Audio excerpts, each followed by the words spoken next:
행복한 사람은 무엇으로 사는가? 100세 시대 대한민국의 빛과 그림자 그리고 새로운 생존 공식입니다. 에펠탑 안의 모파상 그리고 우리의 맹점. 파리의 흉물이라며 에펠탑 건설을 가장 극렬하게 반대했던 작가가 모파상이지요. 그러나 모파상은 매일 에펠탑 2층 식당에서 식사를 했다고 합니다. 그 이유를 물어본즉 파리에서 에펠탑이 보이지 않는 유일한 곳이 바로 그곳이라는 거죠.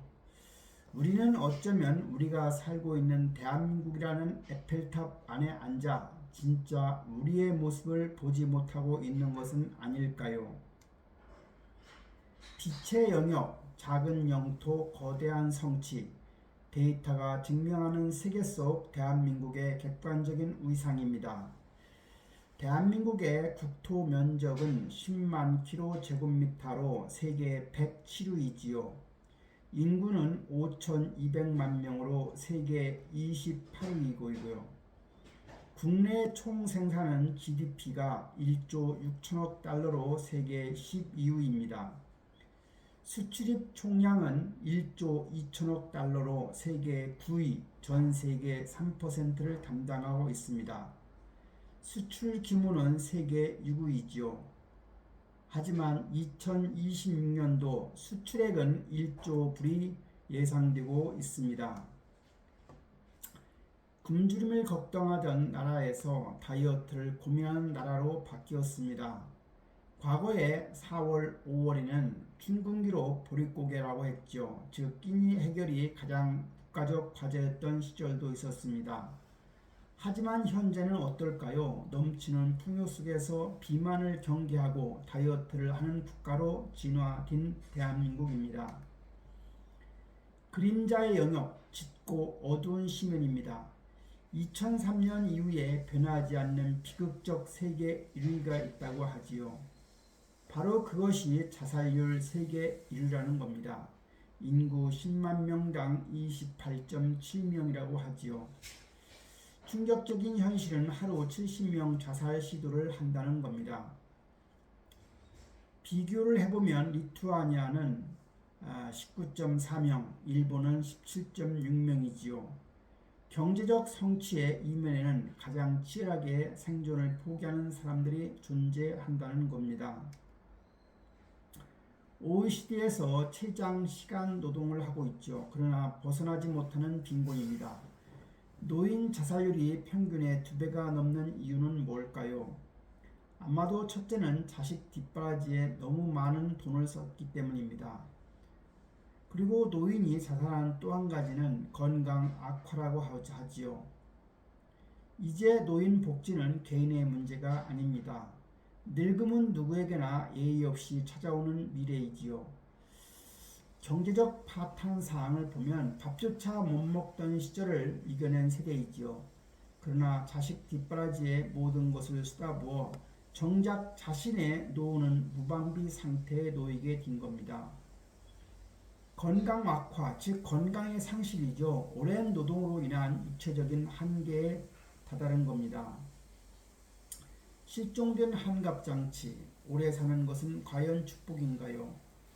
인류의 오랜 염원이었던 장수, 그러나 의식주가 스스로 해결되지 않는 장수는 축복이 아니라 재앙이 될 수가 있는 겁니다. 대한민국의 평균 수명은 1960년도는 52세였고 그때는 한갑이라는 게 있었습니다. 1980년도는 66세로 그때는 고위잔치가 있었지요. 2000년도는 76세, 2020년도는 83세, 현재는 이제는 90세를 향하고 있는 장수 시대에 접어들었습니다. 100세 시대의 새로운 생애 주기 공식은 무엇일까요? 0세부터 30세까지는 교육받고 성장하는 기간이지요. 30세부터 60세는 부모 노릇을 하고 부양기라 할 수 있습니다. 60세부터 90세 플러스 알파까지는 새로운 30년, 바로 자기 주도기라 할 수 있습니다. 30세부터 60세까지는 과거의 삶은 두 번째 블록 60세에서 끝났지요. 그러나 이제 우리 앞에는 준비되지 않는 거대한 세 번째 30년이 앞에 놓여 있는 겁니다. 붕괴된 과거의 보험입니다. 초저출산과 부양의 딜레마죠. 베이비 부모 세대, 즉 우리나라에서 1955년부터 1963년까지를 말하는데 그들이 대거 은퇴하였지요. 오늘날 합계 출산율이 현재 급감하고 있습니다. 2010년만 해도 1.2명이던 것이 현재는 0.8명 정도밖에 안 되지요. 왕자병, 공주병으로 기하게 자란 아이 한 명이 어른 6명을 부양해야 하는 구조가 될지도 모릅니다. 과거처럼 자식이 나의 노후 보험이 될 수 없는 시대가 도래했다는 겁니다. 가치관의 대전환입니다. 자식 사랑의 재정의가 필요하지요. 과거에는 자식이 곧 나의 노후 보장이었습니다. 바로 자식한테 의존할 수 있었죠. 100세 시대에는 노후 준비는 스스로 해야 할 독립인 겁니다. 과거에는 무한한 자식 뒷바라지로 희생이 뒤따랐습니다. 100세 시대에는 자식 지원을 절반으로 축소하고 절제할 필요가 있는 겁니다. 과거에는 모든 것을 내어주었지요. 하지만 100세 시대에는 나의 노후를 책임져야 합니다. 자식에게 손 벌리지 않아야 하지요. 진정한 노후 대비는 자식의 한계, 주제를 파악하고 분수를 아는 것에서 시작되는 겁니다. 밥만 먹으면 행복할까요? 이스터린의 역설이 있습니다. 1974년에 나온 이야기지요. 미국의 경제학자 이스터린이 증명한 진실은 소득이 일정 수준을 넘었으면 부가 증가해도 행복은 더 이상 커지지 않는다는 겁니다. 1973년 대한민국이 춘군기 의식주를 해결한 지점입니다. 바로 그때 통일표가 나왔지요. 일본의 사례를 보면 1954년부터 1974년 소득이 7배 증가했지만 행복도는 정체했던 시기라고 합니다.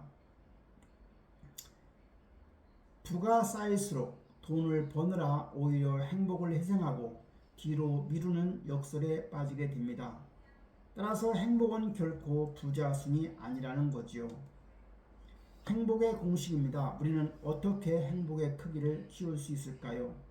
바라는 것뿐에 성취한 것이므로 욕망, 분모를 줄이는 것, 즉 절제와 지혜가 행복의 크기를 크게 할 수 있죠. 또 하나의 방법은 분자, 성취한 것, 가진 것을 늘리는 것입니다. 하지만 이것은 끝없는 경쟁과 피로가 쌓이게 되는 겁니다. 분모를 줄이는 삶의 기술은 뭘까요? 바로 시선의 방향을 바꾸는 겁니다. 첫째는 욕망의 절제이죠. 바라는 것을 멈추고 지금 가진 것에 감사하는 겁니다. 둘째는 비교의 방향입니다. 더 높은 곳을 보며 목 디스크에 걸리지 말고 나보다 힘든 낮은 곳을 바라보는 거지요. 예를 들어 태어날 때 신생아 몸무게에 지금의 나를 비교해 보는 겁니다. 연대의 손길입니다. 나보다 힘든 무수히 많은 사람들에게 먼저 도움의 손길을 내밀는 것이 필요하지요. 우리가 앞만 보며 달리다 잃어버린 별자리들이 있습니다. 즉 자살률 1위의 진짜 이유는 뭘까요? 경쟁에 매몰되어 잃어버린 건강한 사이의 요건일 겁니다. 이 효도나 협동이나 염치, 우애 및 우정, 배려라는 가치를 보면 이러한 가치들이 서로 연결되고 회복될 때 비로소 경쟁을 넘어서 따뜻한 사이가 완성되는 겁니다. 우리는 그동안 너무 앞만 보며 달리느라 이 길 위에 무엇을 떨어뜨렸는지 미처 돌보지 못하고 살았던 것 같습니다. 가르침의 시대에서 보여줌의 시대로, 과거에는 선생님과 어른의 말씀을 듣고 배우는 시대였습니다. 그러나 이제는 어른들이 어떻게 살아가는지, 어떻게 욕망을 절제하고 이웃을 배려하는지 보고 배우는 시대입니다. 행복한 노후는 내가 쟁취하는 것이 아니라 다음 세대에게 배려와 염치가 살아있는 삶의 태도를 묵묵히 보여주는 것에서 완성되는 거지요.